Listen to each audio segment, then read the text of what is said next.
Greetings, dear ones. I'm Kryon of Magnetic Service. I've said it so many times. I know where I am. Of course I do. I'm in the hearts of all of you at the moment. And some feel it and some don't. And that's as it should be. There's no judgment for you if you sit there and believe this is so many words or perhaps isn't really what it seems. I'm still there. And when I say I am still there, I am from the creative source. I represent a family you call God. I'm a messenger. I'm on this planet for one reason only. And that is to help you, if you'll allow it, through a magnificent shift. And it may indeed be one that includes many generations, but this is the first. We've told you that the timeline right now is the beginning. We've told you that the year 2012 was the end of the old energy. 2013 didn't even count. In the new energy, it was a recalibration time, and it really started for so many of you in 2014.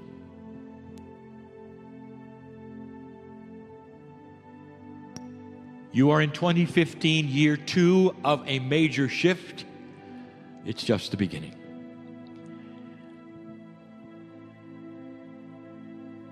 I say, kidding to you, do you know any 2-year-olds? It ought to tell you a lot about what you're feeling as you just begin to awaken to a new energy. There's curiosity, there's fear, there's wonder, there's confusion, and there's complacency.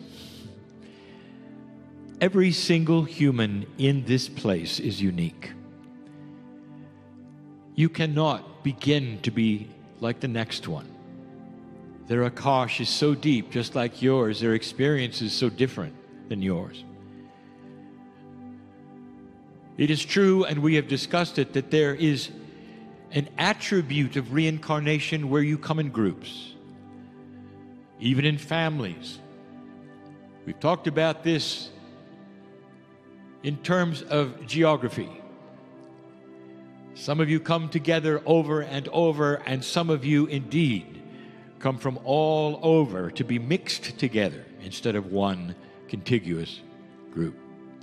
It's complex, but you're unique. How is it that I can speak to all of you in the same way if you're so unique? And that is because you have one thing in common. You all came from the same place. The creation story of the planet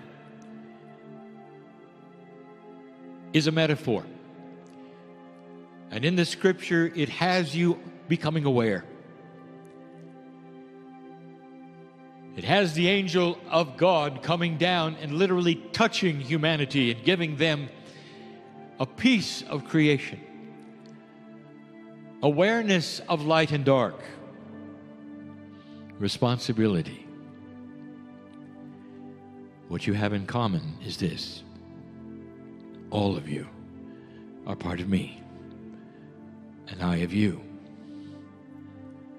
The entourage which came in this morning will remain the evening, and right now is looking upon you in such a benevolent, beautiful way. I want you to feel that. Free choice, every one of you, to feel or not to feel. Some of you are literally saying, could it be so? Is this really a sweet time, a safe time for me? It is. dear one. Right now, we commiserate with you in so many ways. We celebrate with you in so many ways. We laugh with you. And again, we say to you that there is shift coming.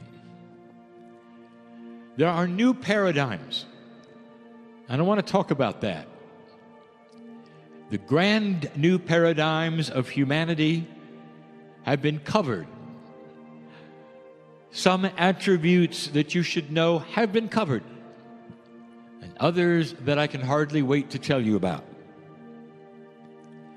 As I discuss these things, which you will say are prophecy or things to come, I'll tell you that most of them are already here. They have begun, they have started. They're actually part of reality. And as they become more powerful, more known, more prevalent, more common, it will spread. And someday, you'll hear these words, and you remember them. Let history show what I'm going to tell you tonight will happen. And the reason I know this is I've seen this before. But mainly because I see an overview of humanity, and I know the ones who are working upon some of these things. I'm excited to tell you about paradigm shifts for only one reason. It's for the last one, and we'll get there.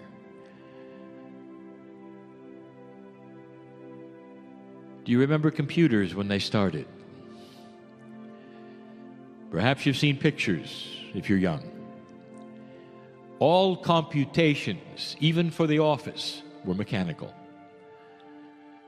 Levers and gears, wheels, numbers. And they would clickety-clack, they would come together very cleverly and mesh mathematically and give an answer.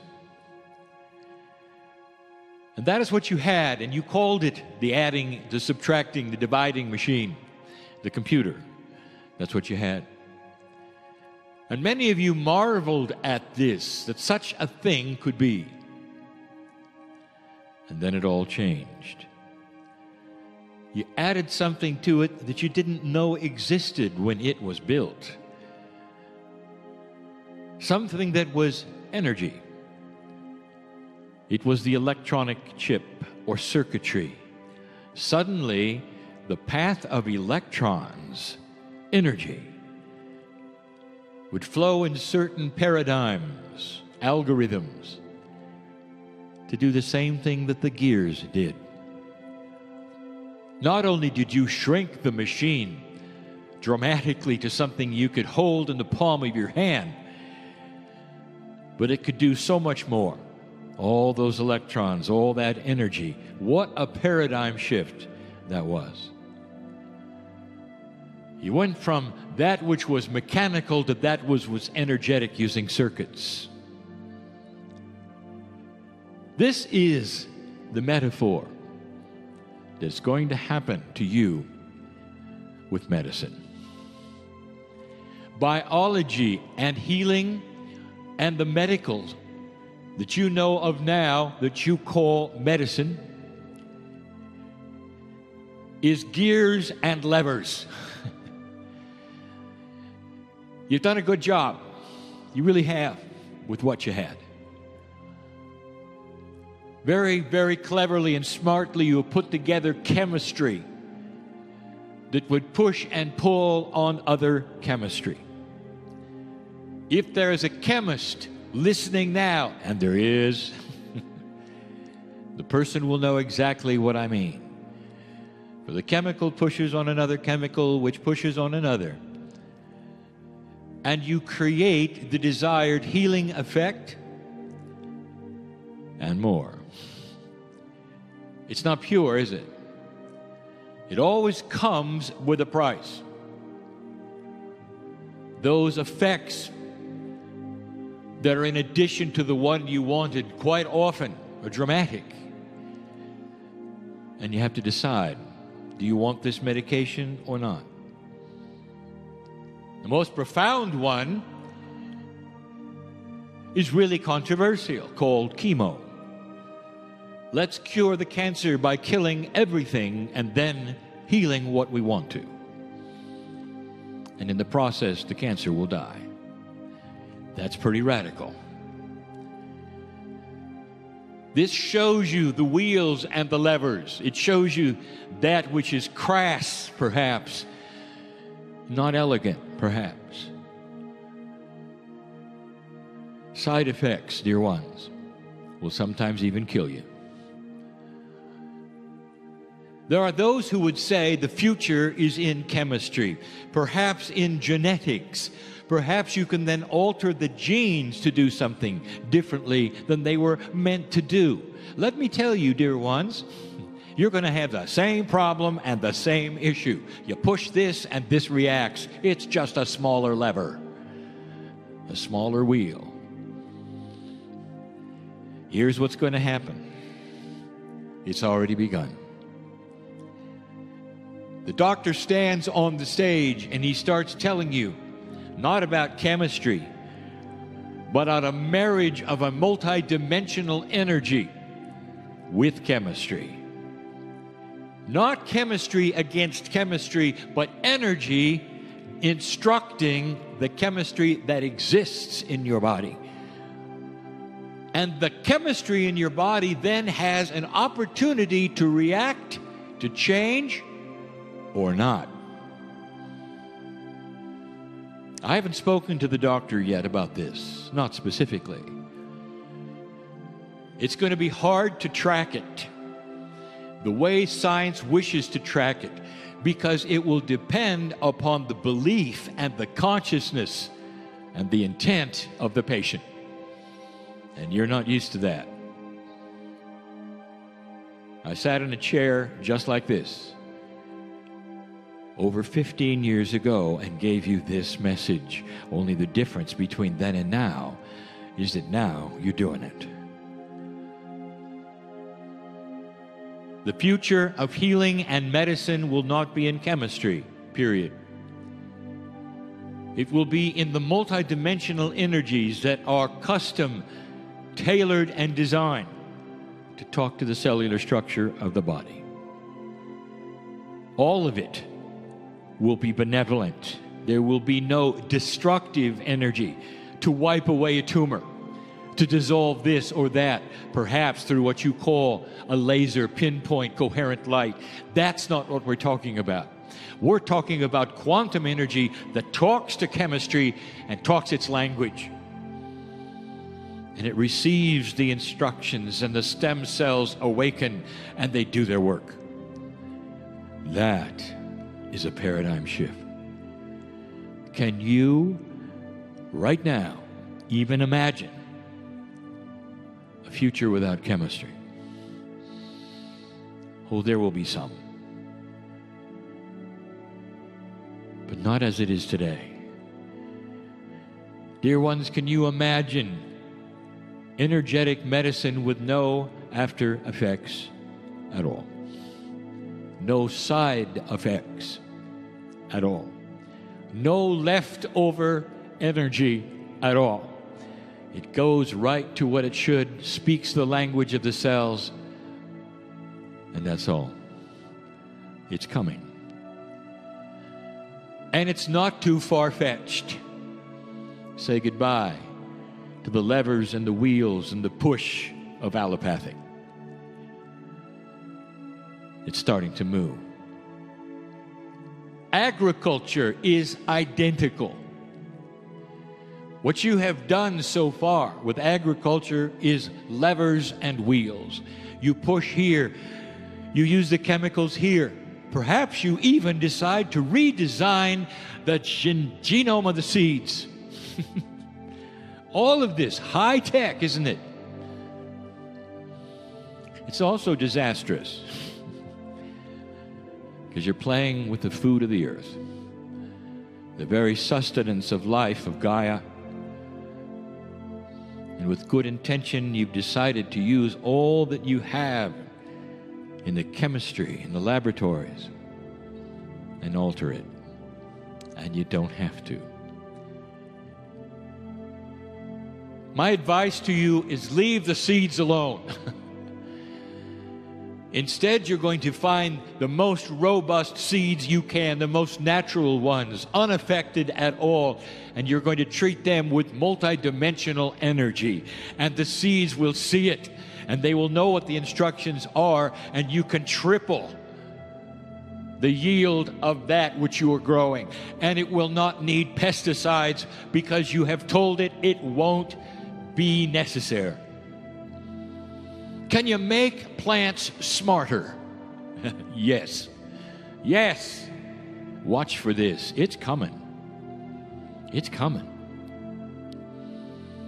And you won't touch the original beauty of the genome of the seed. Paradigm shift. Everyone projects the future of the planet only based upon what is known today.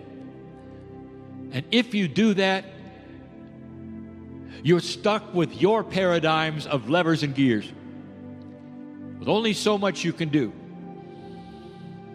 And those that are invested in calling the future,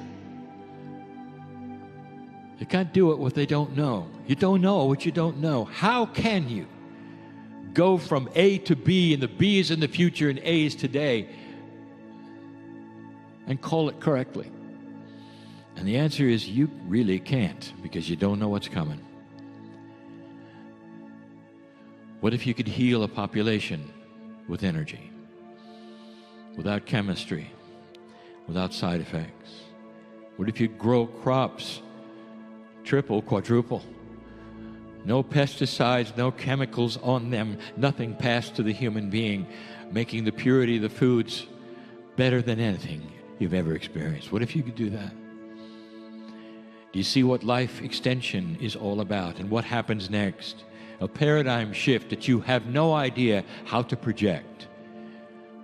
Human life will start to increase in its span. You'll live healthier for a very long time. Getting old and aging will be something you read in old newspapers.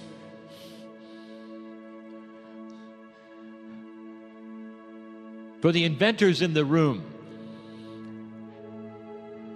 how much can you refine that buggy whip of yours? You know? You can make it different colors, different shapes, elegant, and it's still a buggy whip. And there's no more horses. I think you understand what I'm saying. All of this is going to combine with another paradigm shift. It also has to do with healing, only now you will understand fully within a few generations. Disease comes from the mind. Disease comes from the mind. And you might say, no, that's wrong. It comes from genealogy. You see, Kryon, my mother had this, and my grandmother had this, and I have this. The doctor even said I have the propensity for this. Therefore, I'm going to catch it. Let's back up that scenario for a moment. Let me hear what you said again. I'm going to catch it. I better do preemptive surgery, remove something so nothing will happen. I'm on top of it, Kryon. Really? You just told your body you're going to catch it. It's going to agree, and you're going to catch it. Did you know that your conscious mind has control over your chemistry to such a degree you can stop that now, and your children won't get it, and their children won't get it, and you won't get it, because the consciousness is going to tell your cells no, and your cells will listen. Once you decode that which is in you, which is allowing it, it will not exist. It will run from your body. Kryon, are you telling me I can cleanse my body by what I think in this new energy more than any of you ever could imagine? I'll say it again. Dear human being, I am in love with you. I want you to last, at last, watch what you say to your body. Watch what you say to others about your body, because there's been a giant antenna in this new energy that just cranked up. Listening to everything you're saying. Everything. What do you expect? Not based upon the past, but based upon what you know right now. What do you expect? This is a paradigm shift. A marriage between consciousness and health that cannot be separated or denied. Healing is changing. Healer, are you here? You have somebody come for that which you do. And they lay perhaps on a table and you're working upon them in a certain way. You're giving them energy, you're moving it around, you can feel it in the body. Are you involving their consciousness? Here's another message I gave you 15 years ago. Are you ready? Healer, before your patient sits or stands or lays down, you have a conversation one-on-one. And you make this statement to your patients. Do you give permission to have this energy heal you today? And watch your answer and mean it. And make them speak it out loud that they do indeed. If you want to, ask them why. Project it. Ask them the correct questions that you know need to be asked, because otherwise they're going to come back, and they're going to come back, and they're going to come back, and you'll be doing the same thing over and over and over. I'm talking to somebody here shaking their head. They know it's exactly what's happening. Exactly. Healer, it's not about having return clients. It's about having them one time. One time. A paradigm shift. Let me give you the last one.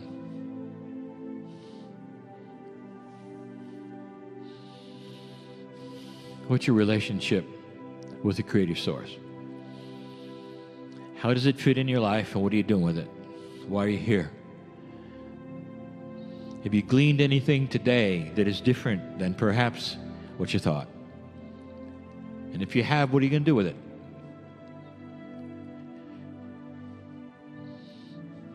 There are those who would come to these kinds of meetings, which we would call metaphysical junkies. Attend as many meetings as you can and collect information. It's wonderful. And it's academia, isn't it? Notes after notes, book after book. You go home and you've had a lot of fun.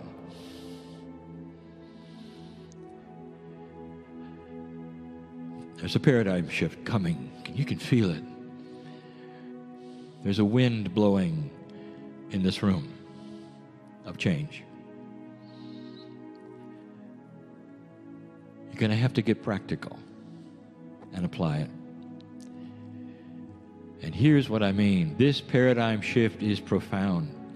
If you, old soul, are going to apply any of the new energies to your life and your way of life, what you do from here on out is going to change. It's going to shift. It won't feel the same. And you got to get used to it. As profound as the gears and the levers were for the early computers is the difference between the old and the new energy of the light worker. We've talked about energy protection and how that has changed dramatically for you. About how the light is broadcast from you in a whole different way than it ever was before. How people look at you because you carry an energy that you never did before. You are stewards of this change on the planet. Dear old soul, you are stewards of this change on the planet. Listen to me. Don't go home with notes. Go home with God in you so dramatically that you'll always remember this night when you changed. You'll always remember this night when you changed. There is a shift in the air that is so profound that it is going to change your life if you will allow it. This is what we wanted to say. Kryon, can you tell me what's going to happen? No, I can't. You know why? You know why? Free choice. It is time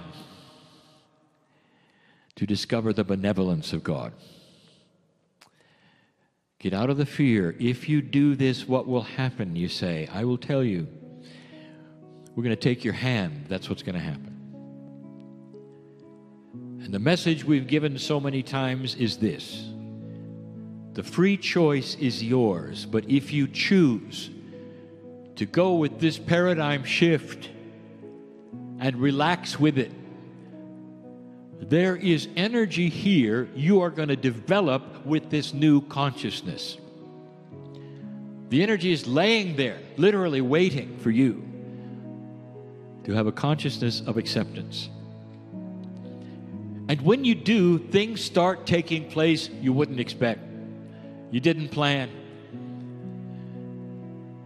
A timing will occur that is different than you imagine. You see, there is energy that you are developing through your free choice that you've never had before. Benevolent change is on your side. This is new. You won't find it in a metaphysical book. All that I am talking to you about from now and all of the years that we will have with my partner doing it from now on, we'll talk about things that didn't exist before 2012. For you, this relationship you have is not subtle. And it's not something when you do, when you kneel or you meditate. As my partner says, it's 24/7. It's real. It's beautiful. It'll even help you have a good night's sleep. Perhaps not tonight.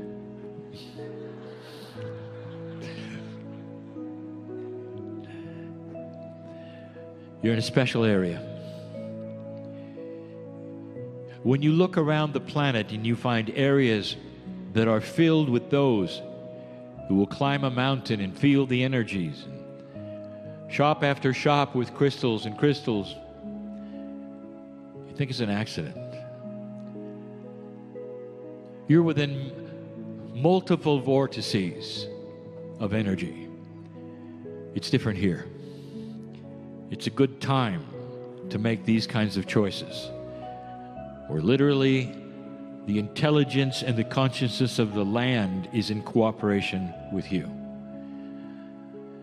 Some of you will go out during the day and look at the rocks and feel it profoundly and say, isn't this beautiful? It's more than that. They're speaking to you and you can hear it.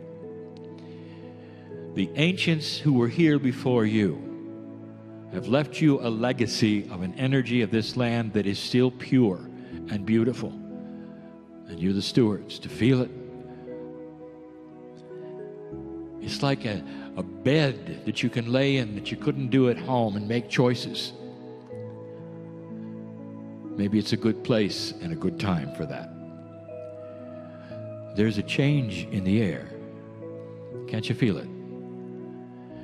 You feel the wind blowing of change. Benevolent change. That's the message of Kryon. I have seen this before. I know what's coming with free choice. And it's more than you can imagine. This is year 2. Remember, it takes a little time. And so it is.